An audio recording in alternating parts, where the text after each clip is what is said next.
हम लोग लड़ना पसंद करेंगे, लड़ के मरना पसंद करेंगे, लेकिन अपनी जो विचारधारा है सामाजिक न्याय और धर्मनिरपेक्षता और ये जो देश बनाना चाहते हैं, जो गुलाम बनाना चाहते हैं, वो हम लोग बनने के लिए बिल्कुल तैयार नहीं है। हम याद दिलाना चाहेंगे उन जांच एजेंसियों को कि विजय माल्या कहाँ है भैया, कहाँ है नीरव मोदी, कहाँ है मेहुल चौकसी और ललित मोदी जी से तो अब सुष्मिता सेन मिल लेती है।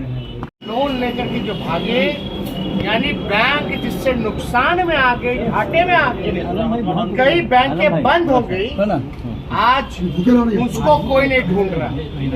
ढूंढा किसको जाता है? तो कांग्रेस के लोगों को, आरजेडी के लोगों को, टीएमसी के लोगों को, चाहे ठाकरे जी के लोग हो, चाहे जो भी समाजवादी पार्टी के लोग हो, इन लोगों का देखो भैया दो तरीका है। जो खरीदो, ये पहली सोच। दूसरा सोच कि जो डरेगा उसको डराओ।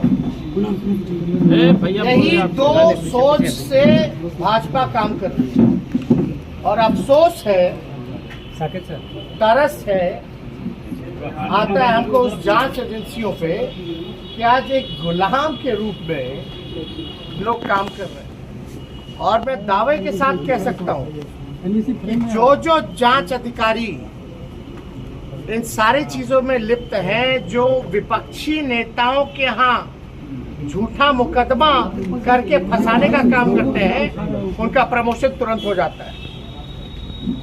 आप रिकॉर्ड चेक कर लीजिए, जो आरोप कहीं भी रहा हो उसका प्रमोशन तात्कालिक हुआ है, उसको इनाम मिला है। चिंता इस बात की करनी चाहिए कि जो लोग कहते थे कि नोटबंदी के बाद भ्रष्टाचार मिटेगा, आतंकवादी घटनाएं घटेंगी, आज उनके शासन में भ्रष्टाचार बढ़ा है, देश के संपत्तियों को बेचा जा रहा है और आतंकवादी घटनाएं बिहार जैसी धरती पर जो है लोग पकड़ा, जांच में नाम में शामिल, जांचों में आ रहा।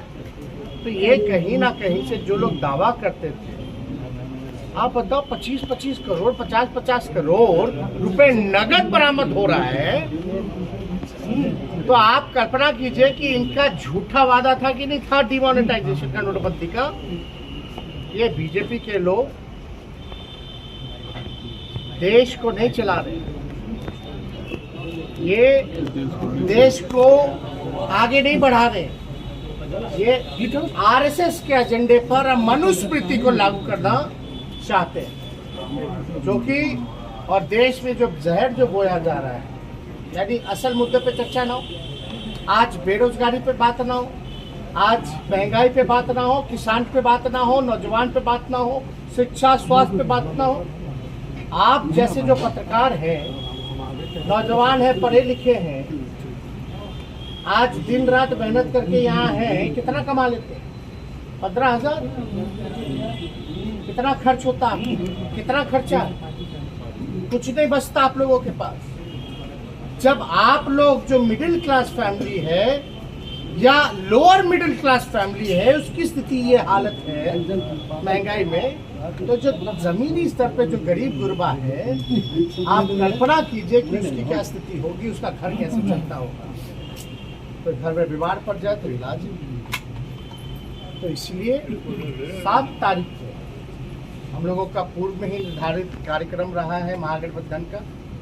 बेरोजगारी, महंगाई, सुखाड़, बाढ़, भ्रष्टाचार, इन सभी जो रियल मुद्दे हैं, असल मुद्दे हैं, इसको लेकर के हम लोग मजबूती के साथ जो जन सरोकार के जो मुद्दे हैं, इसको लेकर के हम लोग उठाएंगे। और ये अति हो चुका है ना, देश में जो माहौल बनाया जा रहा है ये अति है, और हम लोग उम्मीद भी क्या कर सकते हैं इन लोगों से? तो यही उम्मीद की जा सकती है। अब कोई मतलब कि ठीक है, पॉलिटिकल वेंडेटा तो है ही है, लेकिन जब अटल जी अडवाणी जी होते तो एक शिष्टाचार भी होता था। भले विपक्ष होता था, उस समय भी सत्ता होती थी, लेकिन इस तरह से किसी को अपना दुश्मन बना करके टारगेट नहीं किया जाता। आज या तो आप गुलाम बनिए या तो आप लड़ करके मरिए। कुछ लोग डरने वाले डरते हैं, बिकने वाले लोग बिकते हैं, लेकिन राष्ट्रीय जनता दल का हर एक सिपाही इनके डराने से और इनके खरीदने से बिकने वाला नहीं है, डरने वाला नहीं है। हम लोग लड़ना पसंद करेंगे, लड़ के मरना पसंद करेंगे, लेकिन अपनी जो विचारधारा है सामाजिक न्याय और धर्मनिरपेक्षता, और ये जो देश बनाना चाहते हैं, जो गुलाम बनाना चाहते हैं, वो हम लोग बनने के लिए बिल्कुल तैयार नहीं है। हम लड़ेंगे, आखिरी दम तक लड़ेंगे और जनता का साथ मिलेगा। और अकेले हवा निकल ना गया था इन लोगों का।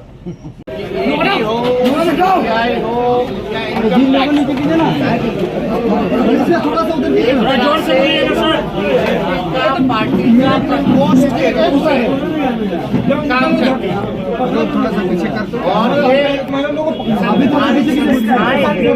जांच एजेंसियां हैं जो देश की सबसे बड़ी। दुर्भाग्यपूर्ण है कि आज जितनी भी जांच एजेंसियां हैं, एक बीजेपी का पार्टी का प्रकोष्ठ जैसे होता है वैसे बन के रहे। मतलब बीजेपी के हाथ में खिलौना। और हमको दुख इस बात का है जितने लोग जांच एजेंसी में हैं, आज मजबूरन उनसे ऐसा काम कराया जा रहा है क्योंकि दबाव इन अधिकारियों पे इतना ज्यादा है कि न्यायपूर्वक जांच नहीं हो पाती। जांच केवल विपक्ष की होती है। हमको जांच से कोई डर नहीं है, लेकिन जो सच्चाई है हम याद दिलाना चाहेंगे उन जांच एजेंसियों को कि विजय माल्या कहाँ है भैया, कहाँ है नीरव मोदी, कहाँ है मेहुल चोकसी और ललित मोदी जी से तो अब सुष्मिता सेन मिल लेती है। और हाल में ही उन्होंने ट्वीट करके जानकारी दी कि सुष्मिता सेन उनकी गर्लफ्रेंड है। लेकिन जांच एजेंसियों के लिए जो देश के अरबों खरबों पैसा जो डिमोनेटाइजेशन में, नोटबंदी में